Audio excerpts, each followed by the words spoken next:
వాస్తవంగా ఎండాకాలం వచ్చేటప్పుడు కొన్ని రకాల కూరగాయలు ఇవి ధరలు పెరుగుతాయి. ఇది ఇంతకుముందే మాట్లాడుకున్నాం మనం. అట్ ద సేమ్ టైం కొన్ని ధరలు ఇప్పుడు దిగుబడి అయ్యేటటువంటి వాటి ధరలు కొన్ని తగ్గుతున్నాయి. అందులో మినుములు, వెల్లుల్లిపాయలు, చిన్నుల్లిపాయ అంటారు కదా, అవి తగ్గుతున్నాయి. ఇప్పుడు చిన్నుల్లిపాయ వచ్చేటప్పటికి మొన్నటిదాకా 220 రూపాయలు, ఇప్పుడు 140, 160 మధ్యలో ఉంది. మినపగుళ్ళు వచ్చేటప్పటికి 140 నుంచి 115, 120 రేంజ్లోకి వచ్చింది.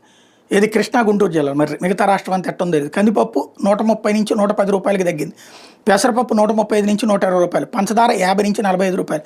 వేయించిన శనగపప్పు 105 నుంచి 95 రూపాయలు. పచ్చి శనగపప్పు 100 నుంచి 80 రూపాయలు. వేరుశెనగ గుళ్ళు 130 నుంచి 115 రూపాయలు. బెల్లం 65 నుంచి 56 రూపాయలు.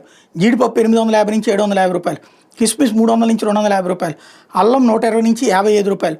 ఎండుమిర్చి 180 నుంచి 160. ధనియాలు 140 నుంచి 120. జీలకర్ర 400 నుంచి 320.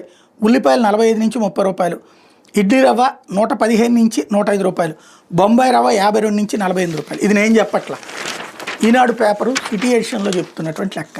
ఇది నిజమో కాదో పబ్లిక్ చెప్పాలా, ధరలు వాళ్ళకి తగ్గినాయా లేదా అన్నటువంటిది.